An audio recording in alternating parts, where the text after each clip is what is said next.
Simão Bolívar e a independência da América Latina, esse é o tema da nossa explanação de hoje. Vai ser uma aula, de certa forma, um pouco curta, né? Porque é uma aula só para falar de um assunto extremamente complexo, tá? Primeiramente, alunos, eu quero que vocês tenham em mente que não foi o Simão Bolívar sozinho que libertou países, né, o que são países hoje da América Latina, do domínio espanhol, tá? Também ele não realizou essa obra, ou seja, ele não participou desse processo político descolado de seu tempo. Ao contrário, circunstâncias políticas, certo, fizeram com que viabilizasse, né, o papel que ele desempenhou nesse processo de independência da América Latina, tá? Mas eu quero que vocês analisem duas imagens aqui, primeiramente, aqui está no canto direito, né? O primeiro é o Bolívar, não tinha foto naquela época, tá, pessoal? A Kodak ainda não tinha sido criada, tá bom? Então as pessoas eram retratadas por meio de telas. E quem podia pagar a sua tela? Somente as pessoas ricas, né? Então, na hora que você contratava o pintor para ele fazer uma tela sua, obviamente que você não ia pagar o pintor para ele fazer uma tela sua em posição feia, certo? Ou na cama deitado, pelado, com a sua roupa, com aquele moletom que a gente usa para dormir rasgado, obviamente não, né, pessoal? Então você contratava o pintor para ele te retratar de uma maneira imponente, às vezes até mais bonito do que você era, até muitas vezes mais alto do que você era, e aí nós se deu essas duas telas, uma do Simão Bolívar no cavalo, certo? Que era uma forma de você mostrar masculinidade, vigor físico nesse momento histórico, era uma forma de você mostrar que você é um bom cavaleiro, você era um bom homem, você era uma pessoa muito distinta. E a fase de baixo aqui, por incrível que pareça, de cima, em que o Bolívar está no cavalo, ele está mais jovem, tá? E essa de baixo, ele já é um senhor presidente da Colômbia, da Venezuela, presidente emérito de muitos locais. Deixa eu só aceitar aqui, eu estou tendo que aceitar os alunos atrasados aqui, tá? E aí eu dou uma interrompida de vez em quando. Então, vocês observam que eles pintam Bolívar dessa forma aqui. Aqui ele está com uma espada sentado, já é um senhor, e naquela pose sempre eminente. Mas quem foi o Simão Bolívar? Vamos lá. O Simão Bolívar, ele nasceu em 24 de julho de 1783, no seio de uma família rica de Caracas. Os Bolívar, Caracas é a atual capital da Venezuela. Alguns dizem que os Bolívar, eles eram a família mais rica de toda a América Hispânica colonial, certo? De toda a América Hispânica durante o período colonial. E eles eram realmente muito ricos. Eu não sei te afirmar se eles eram mais ricos do que outras famílias. Por quê? Porque por causa do papel que o Bolívar desempenhou nesse processo de independência e tudo que escreveram sobre ele, deram uma notoriedade maior. E ele era um crioulo, ele pertencia à elite crioula. Lembra que o professor Adriano passou para vocês como que estava dividida aquela sociedade? Você tinha os espanhóis peninsulares, que eram os chapetones, aqueles que eram espanhóis que vinham para cá ocupar os melhores cargos na administração pública, e você tinha os crioulos, que eram os donos das terras, certo? Maiormente as pessoas ricas. E você tinha os mestiços, certo? Que estavam ali com o seu status social não muito definido, porque eles não eram índios, mas eles também não eram brancos. E você tinha os indígenas e os negros que não eram considerados parte da sociedade, certo? O Bolívar, ele era crioulo. Por mais que se tenha uma discussão sobre uma certa mestiçagem no sangue do Bolívar, para fins da historiografia, ele era um crioulo, certo? Ele pertencia à elite. Tanto é que ele pertencia à elite que ele herdou, né, 40 milhões de dólares, mais a herança do seu tio, que era padre, e deixou para ele. Ou seja, ele herdou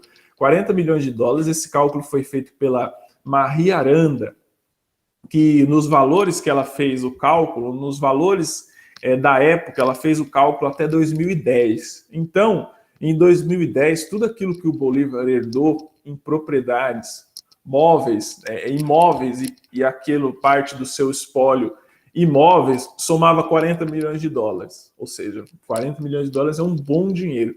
Mas a herança do tio dele. O tio dele era um padre que o batizou, era o seu padrinho, que morreu. Os padres não têm filhos, vocês sabem, deixou para o sobrinho, o Simão Bolívar. Ou seja, ele herdou uma bela grana, uma bolada. Ou seja, ele pôde estudar, ele pôde viajar, porque ele nasceu rico, certo? Então ele tinha todo um referencial cultural diferente da maioria daquelas pessoas que viveram naquela época, certo? Por outro lado, o Bolívar foi marcado por dramas pessoais, muitos dramas pessoais. Ele foi órfão aos 9 anos de idade. Imagina você, quando criança, aos 9 anos, você já não ter mais o seu pai e a sua mãe. Mas, eu não sei se já falaram isso para vocês, ou se vocês sabem, muitos de vocês sabem, mas os filhos dos ricos, na época, eles eram criados pelos escravos, certo? Os escravos eram aqueles que ficavam cuidando das crianças. Os pais ricos daquela época não tinham lá muita paciência.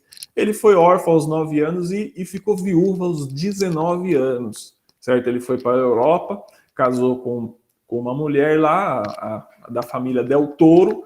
Ele trouxe ela para cá e ela morreu de febre amarela. E aos 19 anos ele já estava viúvo.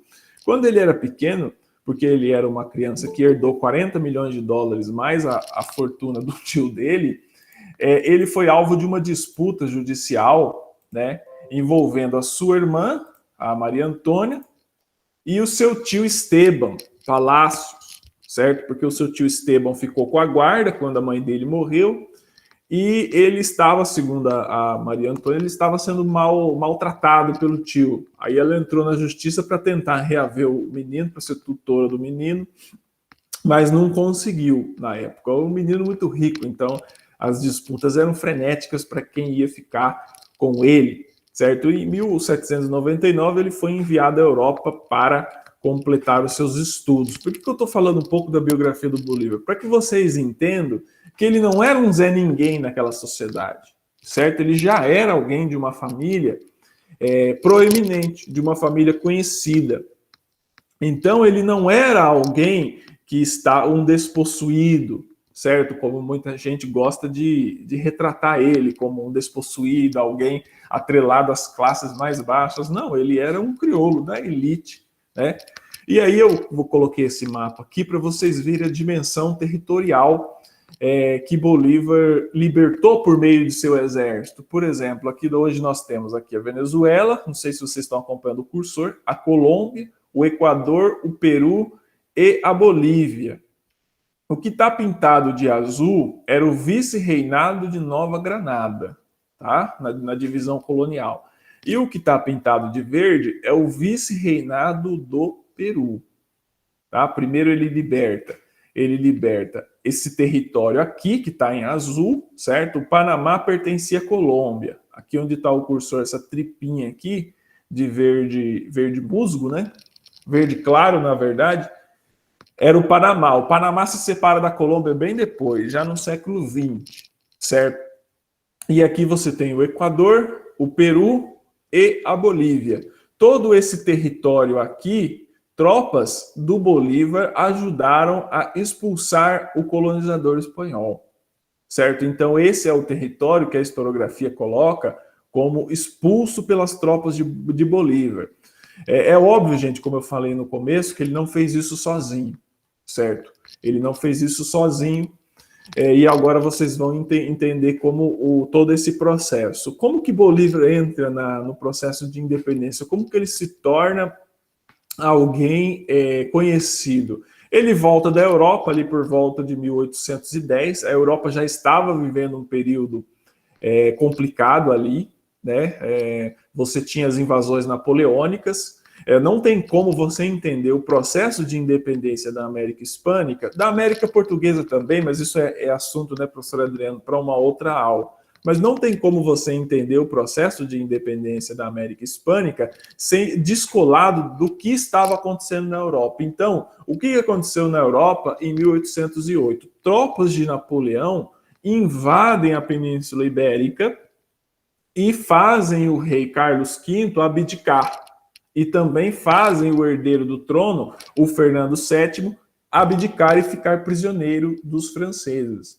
Então, o que aconteceu na colônia? As notícias chegaram na colônia de que o rei estava preso. Então, o que a elite crioula ela fez, a elite crioula de Caracas, ela fez? Ela depôs o capitão-geral Vicente Imparã no dia 19 de abril de 1810. Por que os venezuelanos comemoram a independência em 1810? Eles comemoram em 1810 porque ocorreu a deposição do capitão-geral, mas a ata da independência só foi assinada em 1811, cerca de um ano e alguns meses depois. Na verdade, em 5 de julho de 1811. Entretanto, ao contrário do que ocorreu no Brasil, que vocês ainda vão estudar com o professor Adriano, o processo de independência da América Espanhola foi marcado pela guerra. Ou seja, quando a elite crioula ela toma o poder, a Espanha não aceitou isso assim de bom grado, certo? Ela reagiu, certo? E o enfrentamento entre tropas espanholas e tropas ditas patriotas, ou tropas formadas aqui pela elite crioula, junto com setores populares daquela sociedade, mestiços, índios, negros, elas entraram em confronto em guerras intermitentes que duraram até 1824, na chamada Batalha de Ayacucho. Nós vamos falar mais lá para frente, essa batalha de cavalaria que foi lá em Ayacucho. Então, nós estamos falando de um processo político em que ele foi marcado pela guerra, certo? Ele foi marcado pela guerra. Só que, quando eles depuseram o capitão-geral, Vicente Imparã, a elite crioula, ela não depôs o capitão-geral para formar um governo independente. O que ela fez? Como o trono espanhol ele estava na mão do José Bonaparte, que era o irmão do Napoleão Bonaparte, eles consideravam o José Bonaparte um impostor. Então eles falaram, nós vamos governar, mas em nome de Fernando VII. Aí que está a grande divergência.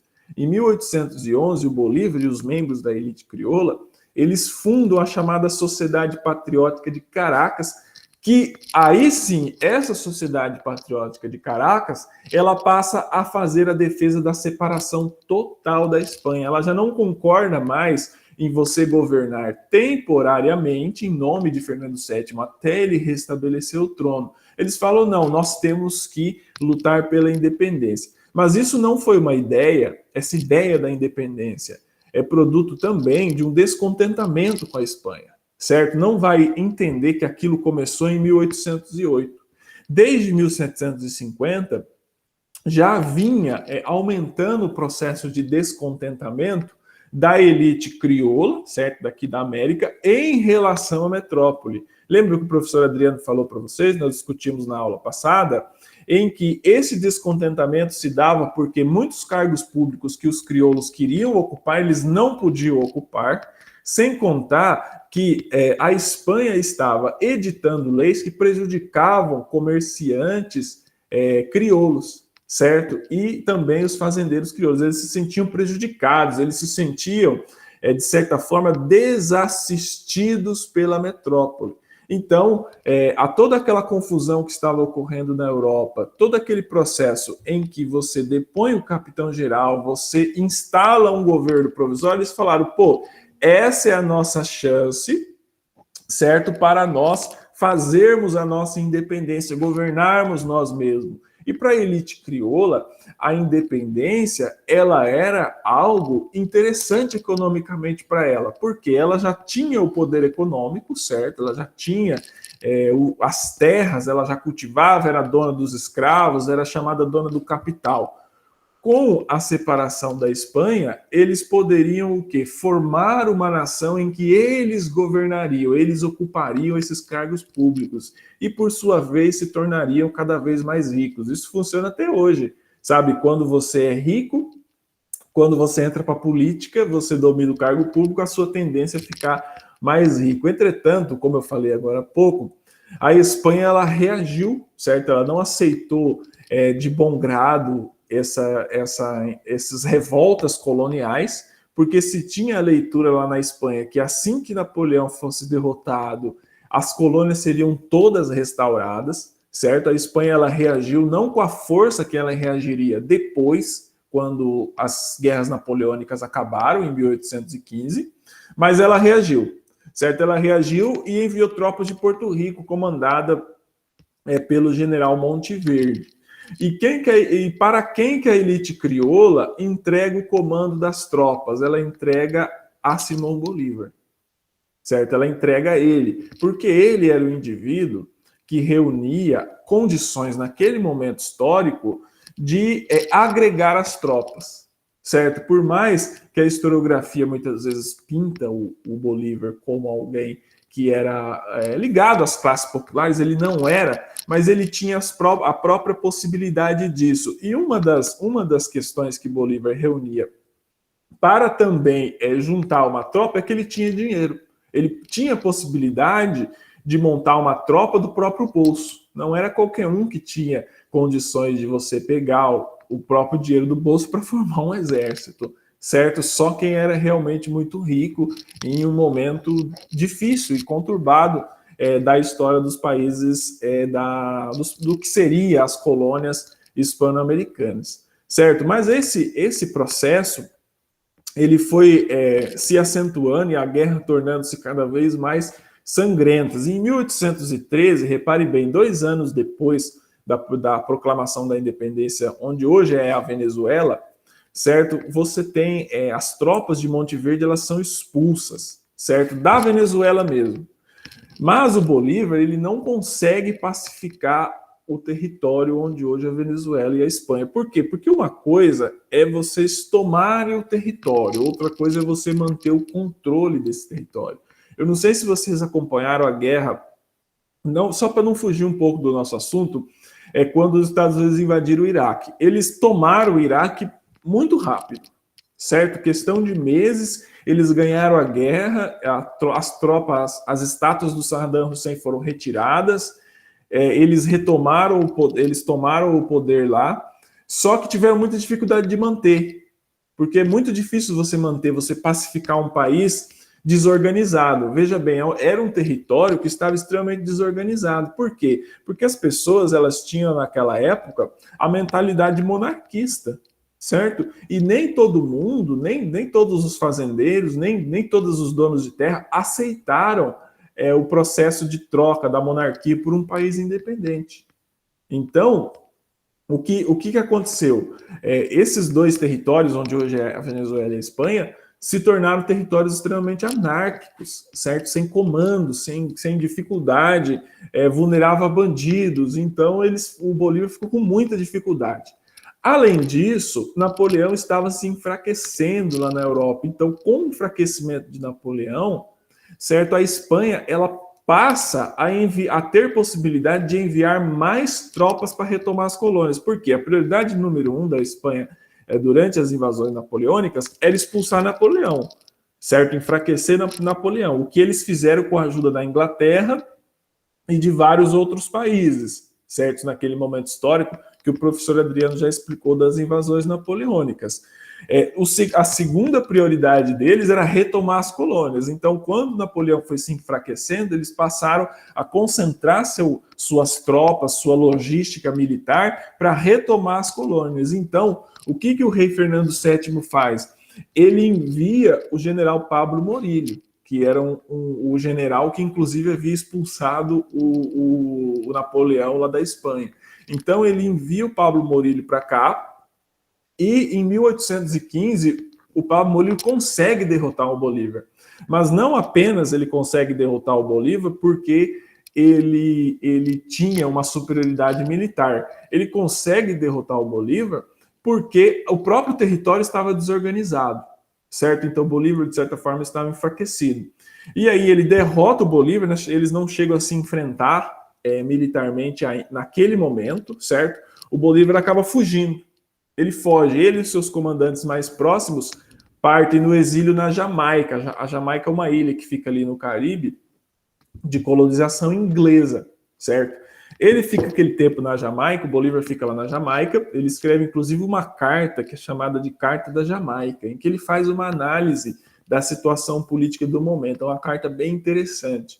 Só que ele sofre um atentado lá na Jamaica, certo? A faca. Uma pessoa vai lá na rede dele à noite e tenta matá-lo. Só que ele não estava na rede naquele momento, certo? Ele não estava na rede naquele momento. Aí, pelo fato dele não estar na rede naquele momento, ele escapa do atentado à faca. E ele tinha um objetivo lá na Jamaica, que era, como a Jamaica era uma colônia inglesa, era convencer a Inglaterra a enviar dinheiro para ele montar um exército melhor para derrotar a Espanha, que havia retomado o território onde hoje é a Venezuela e a Colômbia, certo? Mas ele não consegue, pelo contrário, ele passa por dificuldades financeiras, porque muitos dos bens dele ficaram lá bloqueados, e aí não resta outra alternativa senão o plano B. O plano B era ir ao Haiti. Lembra na aula passada que nesse momento o Haiti já estava independente lá, Toussaint de Louverture, o professor Adriano explicou muito bem. Eu não vou retomar essa parte com vocês, porque seria maçante, mas ele vai para o Haiti. E no Haiti, o Haiti naquele momento histórico, 1815, estava sendo governado pelo Alexandre Pétion, certo? E aí ele pede ajuda ao Pétion, o Pétion fala, olha, eu vou ajudar você, certo? Eu vou te dar buques, canhões, fuzis, dinheiro e uma imprensa móvel, certo? Uma imprensa móvel para você publicar os seus decretos, você publicar os seus panfletos, e eu vou te ajudar. Em troca, você vai libertar a escravidão em todos, você vai decretar o fim da escravidão em todos os territórios que você tomar da Espanha, certo? Lembre-se que a escravidão era parte do sistema econômico da época. De certa forma, o Bolívar, quando ele volta aqui para a América do Sul para reiniciar a luta, ele decreta o fim da escravidão, mas depois a escravidão é retomada. Tá bom, gente? Então, o Bolívar não é o libertador dos escravos, tá bom? Porque ele faz o decreto de fim da escravidão, mas esse decreto de fim da escravidão que ele faz, ele tem um motivo militar. Por quê? Porque ele libertava os escravos para os escravos se alistarem nos seus exércitos. Por quê? Porque era muito difícil você recrutar homens com habilidades militares naquela época aqui. Então ele regressa à Venezuela, ele reinicia o processo de luta contra a metrópole e ele forma um exército basicamente com índios, escravos, mestiços e mercenários, certo? Muitos índios, muitos ex-escravos, muitos mestiços e muitos mercenários. Da onde que vêm esses mercenários? Lembra que nesse período histórico as guerras napoleônicas já estavam acabando? Muita gente ficou desempregada. Por quê? Pessoal, veja bem, olha, faz uma análise. A Europa estava convulsionada militarmente desde 1789.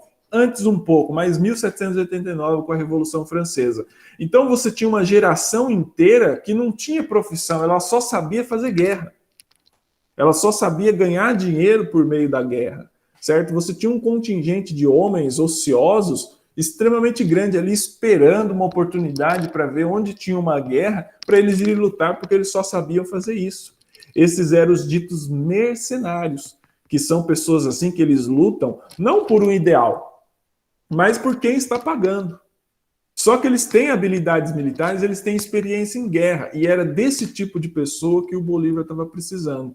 Quando, em 1819, ele toma o porto de Angostura, certo? Porque naquela época você tinha que tomar os rios e os mares, por causa que a logística dependia dos rios e dos mares, não tinha avião. Então ele toma Angostura e aí ele começa a recrutar mercenários ingleses, certo? Que estavam ociosos da guerra napoleônica. Então, ele consegue formar um exército, de certa forma, coeso, com índios, escravos e mestiços sendo, na parte ali de soldados, sendo comandados por mercenários, com experiência militar. Um deles, né, desses soldados que vieram, é o Daniel Florencio Oleari, que era um inglês que ele se naturalizou venezuelano. Ele morreu aqui, inclusive, no final, ali na metade do século XIX. Ele finca raízes aqui. E muitos desses indivíduos ficaram.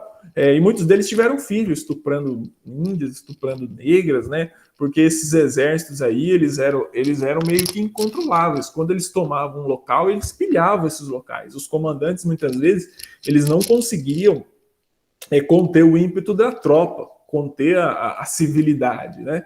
Nós estamos falando de um período de guerra. E em guerras, as pessoas meio que perdem essas civilidades. Então, por conta de Bolívar ter dinheiro, certo? Ter recebido o apoio lá do Haiti, e reiniciar o processo de luta e conseguir contratar soldados, conseguir recrutar mercenários e recrutar índios, escravos e negros, ele forma uma tropa em que ele consegue fazer frente às tropas do Pablo Morillo, certo?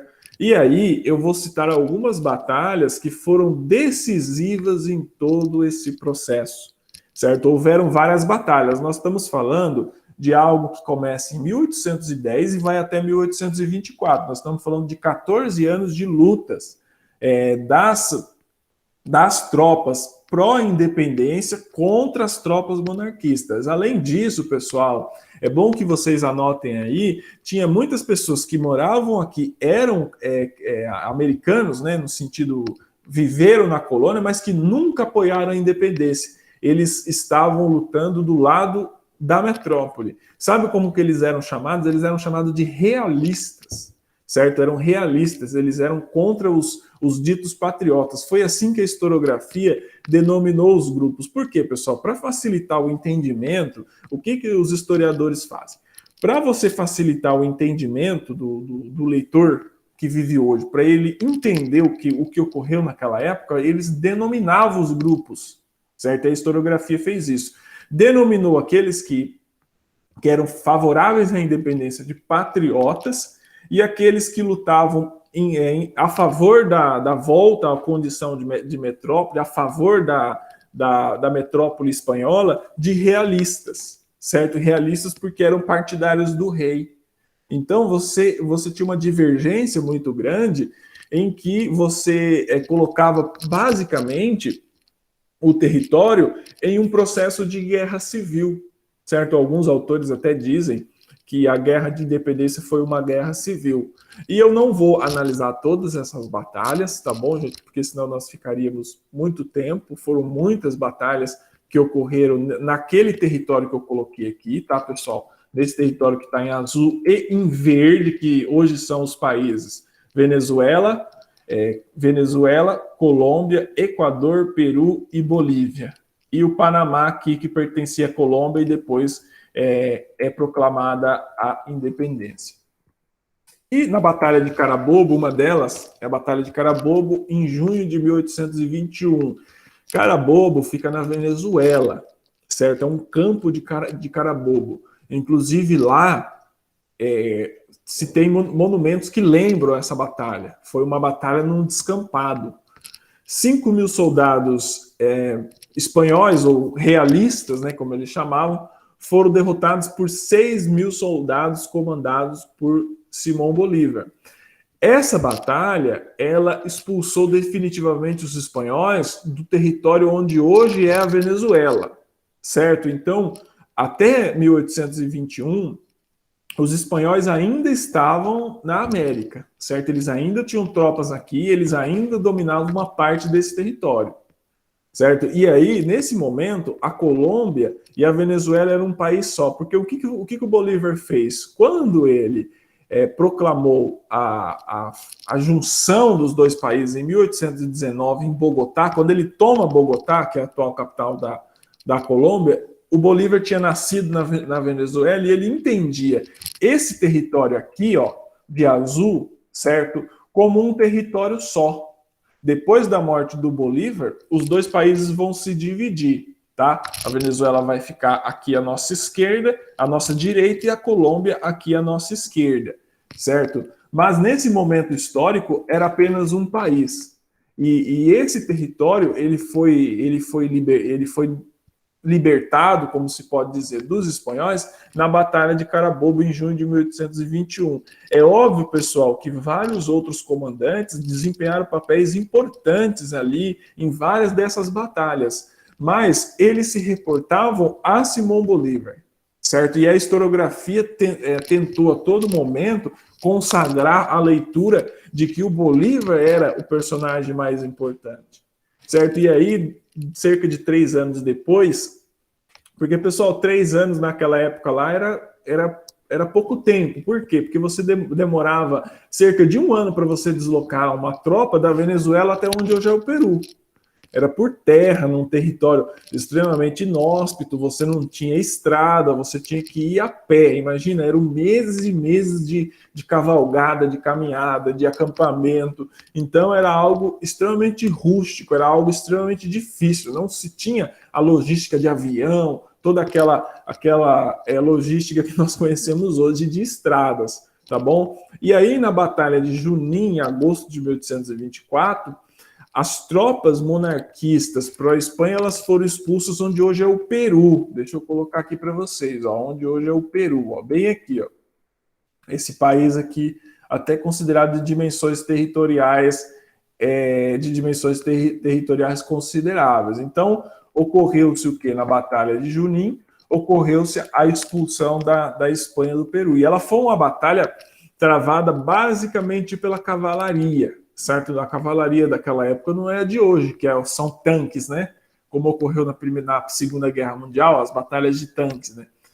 A cavalaria era no cavalo mesmo, era a cavalaria raiz, né? Você tinha que ter uma habilidade de montar e de lutar enquanto monta, ou seja, você tinha que controlar o cavalo e ainda tomar cuidado para não tomar uma espadada no coração. Ou seja, era muito difícil, só os melhores soldados conseguiam fazer parte de uma tropa de cavalaria, ainda mais numa guerra, certo? Então, foi nessa batalha em que o pessoal dos ditos patriotas, eles expulsam as tropas monarquistas do Peru, certo? Só que a última batalha, que foi aquela definitivamente em que os espanhóis, eles abandonam, os monarquistas abandonam aqui a América, e aqueles que lutaram a favor dos monarquistas depõem as armas, foi a Batalha de Ayacucho, certo? Ela ocorreu em dezembro de 1824. Lá, 9 mil monarquistas foram derrotados por 6 mil combatentes do lado do Simão Bolívar. Nessa batalha de Ayacucho, eu até vou contar um bastidor para vocês, o Simão Bolívar não estava, né, em Ayacucho nesse momento histórico. As tropas dele, ou as tropas de Bolívar, foram comandadas pelo general Sucre, Antônio José de Sucre. Só que o Sucre se reportava a Bolívar, certo? E eles, mesmo com uma desvantagem numérica de 3 mil combatentes, eles passaram eles ganharam a guerra mesmo assim. Por quê? Porque o pessoal que vivia aqui conhecia melhor o território do que o colonizador espanhol. Como eles conheciam melhor o território, numa guerra é assim, se você conhece melhor o território, você tem uma certa vantagem. E essa batalha, ela contou com a participação de soldados de diversas partes do mundo, certo? Não tinha só americanos e espanhóis, não tinha só crioulos, mestiços, escravos que nasceram aqui e espanhóis. Você tinha pessoas de várias partes do mundo, inclusive até brasileiros lutaram nessa batalha de Ayacucho. E ela marcou a expulsão definitiva dos espanhóis da América quando o vice-rei espanhol ele abandona Lima e ele vai embora. Certo? Aí a Espanha passa a se convencer de que ela havia perdido sua colônia na América, certo? Até então, a Espanha ainda adotava uma estratégia de enviar tropa e do enfrentamento militar, entendeu? Contra o pessoal dito patriota, contra as tropas que lutavam pró-independência. Por isso que a Batalha de Ayacucho ela é muito celebrada nesses países. Inclusive, eles fazem exercícios militares conjuntos quando os governos estão alinhados, entendeu? Então, algo importante para a América Espanhola. Mas é importante que vocês entendam que as tropas do Bolívar não libertaram toda a América Espanhola, certo? Aqui não está atrelado ao processo do Bolívar a independência da Argentina, do Paraguai, do Chile e do México. São outro processo, um processo até com algumas semelhanças, certo? Mas não liderados pela figura do Simão Bolívar. E voltando mais um pouco aqui, imagine se eles tivessem vingado como um país só. Seria um país de dimensões continentais, de dimensões consideráveis aqui na América do Sul. Mesmo se a Colômbia e a Venezuela tivessem ficado juntas, já seria um país de dimensões consideráveis. Aí nós entramos naquela discussão por que eles separaram e o Brasil não. Essa é uma discussão um pouco mais complexa, a gente poderia até fazer em outro momento, o professor Adriano pode até fazer depois que ele der uma pincelada muito ali entre os processos de independência da América Hispânica e refletir sobre por que eles não conseguiram manter a unidade territorial e o Brasil conseguiu, tá bom? E o que aconteceu com Bolívar após a independência? Você fala, mas ele conseguiu essa dita façanha, né, para a historiografia. E o que aconteceu com ele depois disso? O que foi a vida de Bolívar? O Bolívar, ele é um personagem muito bem documentado. Ele deixou muitas cartas, proclamas, documentos pessoais. Alguns autores dizem que ele tem mais de 2.000 documentos atribuídos a ele. Cartas, proclamas, documentos pessoais, ou seja, é um personagem muito bem documentado, o que é um prato cheio para nós historiadores, certo? Porque personagens bem documentados, muitas vezes, eles facilitam a nossa vida, eles facilitam o trabalho do historiador, né? Ou pode dificultar também, porque aí também as leituras podem ser variadas, mas costuma-se, eu sou daqueles historiadores que veem que costuma-se facilitar. E aí ele se tornou conhecido como o homem que libertou os povos da opressão hispânica, tá? Mas não caiam nessa. Ele não foi o homem que libertou, ele foi um personagem que liderou esses processos, que desempenhou um papel relevante em todo esse processo, mas ele foi ajudado. Muita gente ajudou, trabalhou com ele, ele conseguiu convencer muita gente a ir para o lado dele, não é muito fácil. E após 1825, o Bolívar ele ocupava o cargo de presidente vitalício do Peru e da Bolívia, certo? E de presidente mesmo da Colômbia, onde hoje a Colômbia e a Venezuela, na época eles não haviam se separado. Mas o Bolívar ele se enfraqueceu politicamente. Aquilo tudo que ele conseguiu durante a guerra, ele não conseguiu manter a unidade desse território em que ele ajudou a expulsar com os espanhóis. Ou seja, o Bolívar, em tempos de guerra, ele se saía muito bem, mas em tempos de paz, ele teve muita dificuldade de manter uma articulação política. Era um território muito grande para aquela época. Como que você ia governar um território muito grande com todas as possibilidades logísticas daquele período histórico? Então esses territórios acabaram se dividindo e hoje nós temos a Colômbia, o Peru, a Bolívia, a Venezuela e o Panamá. E no ano de 1830 ele morre lá em Santa Marta, onde hoje é a Colômbia, no dia 17 de agosto de 1830, doente, politicamente desprestigiado. Ele tentava se exilar na Europa. 2 anos antes, o Bolívar havia escapado de um outro atentado, em que ele teve que sair do palácio, ele teve que sair do palácio correndo e se escondeu num rio extremamente poluído. Isso daí é algo meio pitoresco da história dele. O chamado atentado setembrino, a historiografia chama de atentado setembrino, que ele pega a amante dele, a Manuela Sáiz, e sai correndo do palácio para escapar dos homens que haviam, segundo consta, tentado matá-lo. E ele estava tentando, nesse momento, se exilar na Espanha.